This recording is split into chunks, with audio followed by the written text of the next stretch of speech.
सबसे ज्यादा गाली किस नेता ने खाई है आपके हिसाब से? मोदी जी तो कहते हैं 1.5 किलो। राहुल गांधी उनको बड़ा, उनकी इमेज मीडिया वगैरह ने भी बड़ा पप्पू बनाने में एक अहम भूमिका निभाई है। तो पुलिस भी नोटिस में यही कहती है कि आपके इस तरह के वीडियो समाज में वैमनस्यता फैला सकते हैं, और अगर वैमनस्य फैलेगा तो फिर इसका जिम्मेदार कौन रहेगा? अरे इनकी सरकार है, ये सोचेंगे क्या? ये तो आपके ऊपर नोटिस थमाते हैं, ये थोपते हैं, ये कुछ नहीं सोचते हैं।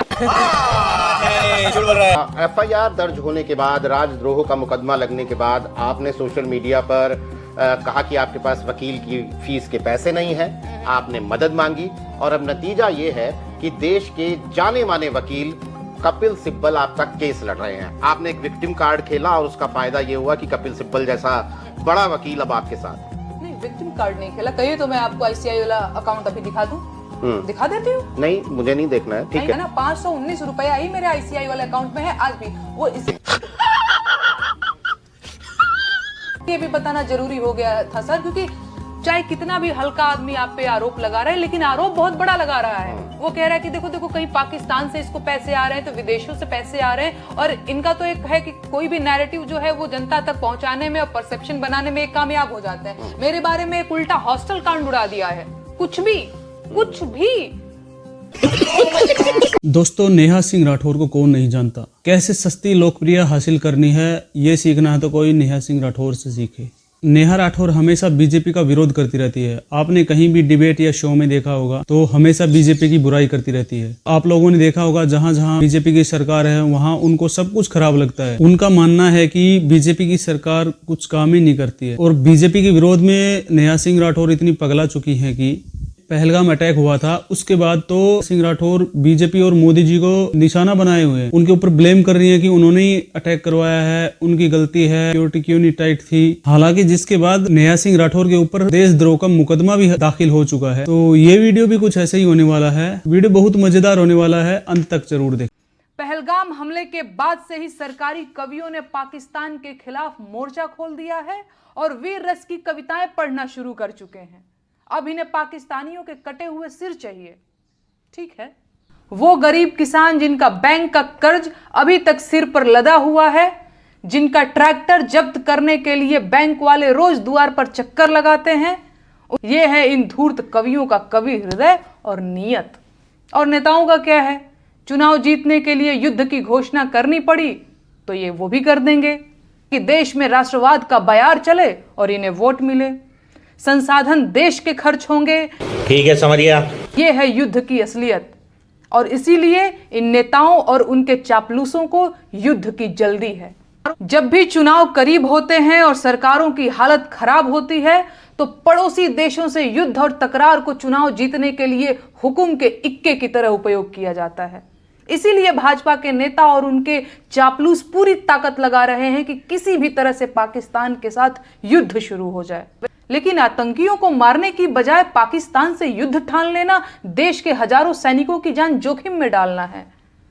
जिस क्रूर आतंकी हमले को वजह बताकर पाकिस्तान से युद्ध करने की बात की जा रही है, उस आतंकी हमले में किसी भाजपा के मंत्री ने अपनी चूक क्यों नहीं मानी?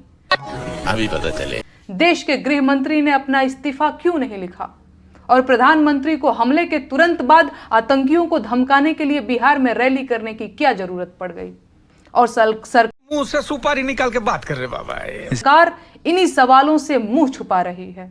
इसीलिए अंधभक्त इन्हीं सवालों को पूछने पर मुझे धमकियां और गालियां दे रहे हैं। लेकिन मैं ये सवाल पूछूंगी, पूछती रहूंगी, क्योंकि मैं अपने देश को युद्ध की आग में नहीं झोंकने दे सकती। ये देश आपका अपना है, इसे युद्ध से बचाइए। जहां पूरा देश एकजुट है, जहां पूरा देश एक स्वर में एक मांग कर रहा है, वहीं कुछ ऐसे स्वर भी हैं जो गद्दारी भाषा बोल रहे हैं, जो देशद्रोह की भाषा बोल रहे हैं। हमसे कह रहे हैं कि क्या इस प्रकार की घटनाएं घटेंगी तो सरकारी पत्रकार, सरकारी कवि खड़े हो जाएंगे और अपनी कविताएं गाने लग जाएंगे। ये क्या जाकर के पाकिस्तान के सर काटेंगे, ये क्या जाकर के पाकिस्तान में बम फोड़ेंगे। अरे पता होना चाहिए, हमारी कविताएं ये बताती हैं कि ये जो घटना घटी है इसे ना भूलेंगे, ना भूलने देंगे, इसको याद रखा जाएगा। सेना से शौर्य के प्रमाण नहीं मांगती। हमारी कविताओं पर प्रश्न उठाने से पहले इस बात को जान लेना जरूरी है, कम से कम हमें इतनी हिम्मत तो है कि हम दुश्मन को दुश्मन कह रहे हैं। आपने क्या किया? आपने तो देश के विरोध में जाकर के ऐसी भाषा बोली कि दुश्मन का हथियार बन गए। अपने ही देश के लोगों को, अपने ही देश को टारगेट करने लग गए। दुश्मन को दुश्मन कहने की हिम्मत नहीं है, दुश्मन को ललकारने की हिम्मत नहीं है। आप अपने देश को बातें सिखाने लग गए। हमको कोमलता की भाषा ये पत्थर सिखलाएंगे, हमको कोमलता की भाषा ये पत्थर सिखलाएंगे। सांप जहर से बचने वाले अब मंत्र सिखलाएंगे, जिनका केवल एक लक्ष्य है देश को खंडित करने का। देशद्रोह में, देशभक्ति में ये अंतर सिखलाएंगे। क्या आप में इतनी हिम्मत है कि दुश्मन को दुश्मन कह दें, दुश्मन को ललकार दें? सच को सच कहने की हिम्मत है? यदि नहीं है तो कम से कम प्रधान सेवक को या देश में रहने वालों को इस देश को गाली देना बंद करें। इस देश को क्या कहा कि प्रश्न पूछ रहे हैं, अतिरिक्त देशभक्ति दिखाई जा रही है। प्रश्न पूछने में और आरोप लगाने में बहुत अंतर है। सीधे सीधे आपने निर्धारित कर दिया कि इस आतंकवाद के पीछे किसका हाथ है। जहां पूरा देश एक भाषा में बात कर रहा है, एकजुट होकर के दुश्मन को सबक सिखाने की बात कर रहा है, वहां आप अपने देश पर उंगली उठा रहे हो, देशवासियों पर उंगली उठा रहे हो। रूप सजीला सोने जैसा फितरत में अय्यारी है, ऊपर लेबल अमृत का है पर शीशी विषधारी है। अजब दोगले धागे हैं ये कुछ लोगों के कपड़ों में, रंग है रोगन देशभक्ति का अस्तर में गद्दारी। अरे बाप रे, ये तो धोती खोल रहा है। इस समय क्या है कि एक पार्ट है दुनिया भर में कि आप कैसे तुरंत लोकप्रिय हो सकते हैं। कुछ सस्ती चीजें लिख दो, बीजेपी से नहीं हो पाएगा। नेहा जी एक गायिका है, बस 10 पैसा दे करके खरीद लेंगे कि हाँ हाँ चलो चलो चलो सत्ता पक्ष की चाटुकारिता करो, चलो चलो चलो। कौन खरीद रहा है भाई? ये आप स्वयं अपना नहीं है। नेहा जी कौन किसको खरीद रहा है? आपको किसी ने ऑफर किया क्या कभी? नहीं। तो वाकई राकेश भाई, मैं इसको बहुत गंभीरता से नहीं ले रहा हूँ। न जाने मुझे नहीं लगता कि आप इसको इतनी गंभीरता से क्यों ले रहे हैं, लेकिन मैं ये नहीं समझ सकता। मैं एक बात जानता हूँ, गंभीरता से नहीं ले रहे हैं तो 4 FIR किए हैं फलाने जी, और जब गंभीरता से लेते तो कितना FIR करते हैं? बेचैन मत होइए, गंभीरता से तो खूब लिए हैं, परेशान मत होइए। अरे गंभीरता से तो खूब लिए हैं। इस बात यूपी की जनता ने आपको बता दिया, यूपी की जनता ने आपको बता दिया कि कितनी गंभीरता से आपको बिना गंभीरता से लिए 4 FIR दर्ज कराए हैं।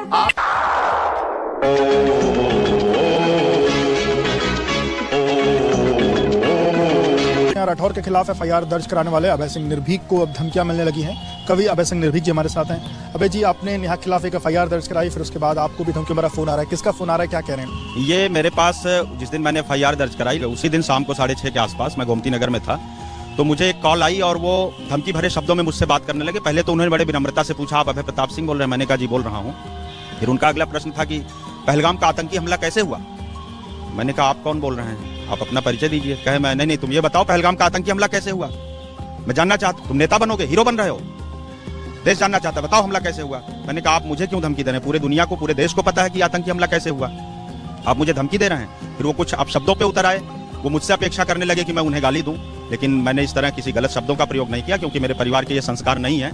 और ठीक है, धमकियां आएंगी, जब कुछ तो लोग कहेंगे, लोगों का काम है कहना। जब मैंने प्रण लिया है देश के खिलाफ बोलने वाले एक किसी व्यक्ति के लिए, तो मैं उस पर संकल्पित हूं। बल्कि आपको तो मैं ये भी बताऊं कि नेहा सिंह राठौर जी के ड्राइंग रूम में बैठकर कुछ लोगों ने मुझे किसी के माध्यम से ये भी दबाव डाला कि मैं इस पर समझौता कर लूं। मैंने भी उनको प्रस्ताव दिया कि मैं कोई नेहा सिंह राठौर से मेरी व्यक्तिगत दुश्मनी नहीं, उन्होंने राष्ट्र की अस्मिता से खेला है, तब मैंने उनके ऊपर ये कार्रवाई कराई है। और अगर वो चाहती हैं कि उन पर कोई केस ना चले, तो मैं उनसे भी निवेदन करता हूं कि वो जाएं, अपने सभी सोशल मीडिया पोस्ट पर जितने भी उनके हैंडल हैं उस पर एक वीडियो बनाएं और डालें। ये संकल्प लें कि आज के बाद मैं नेहा सिंह राठौर कोई भी ऐसा आपत्तिजनक कोई भी कंटेंट, कोई वीडियो नहीं बनाऊंगी जिससे देश की अस्मिता के खिलाफ देश के दुश्मन उसका प्रयोग कर सकें। ये बड़ी अच्छी बात कही आप। यूपी में काबा और प्रशासन के खेल बा, नेतवन के संगे मेल बा, नौकरी चकरी मंगला पे नवहन के भेजत जेल बा। काबा यूपी में काबा, अभी पता चले। दुनिया भर में शोर बा, चौकी दरवा शेर बा, देश के नाम रोशन कैले तोहरा समझ के फेर बा। आहो जनलू देशवा में ईबा, देशवा में ईबा, आर्च ब्रिज तैयार बा, खुशियन के बौछार बा, आतंकी घबरात बा, बॉर्डर पे सेना तैनात बा। ए हो बुझलू, बुझाए कि ना, देशवा में ईबा, देशवा में ईबा।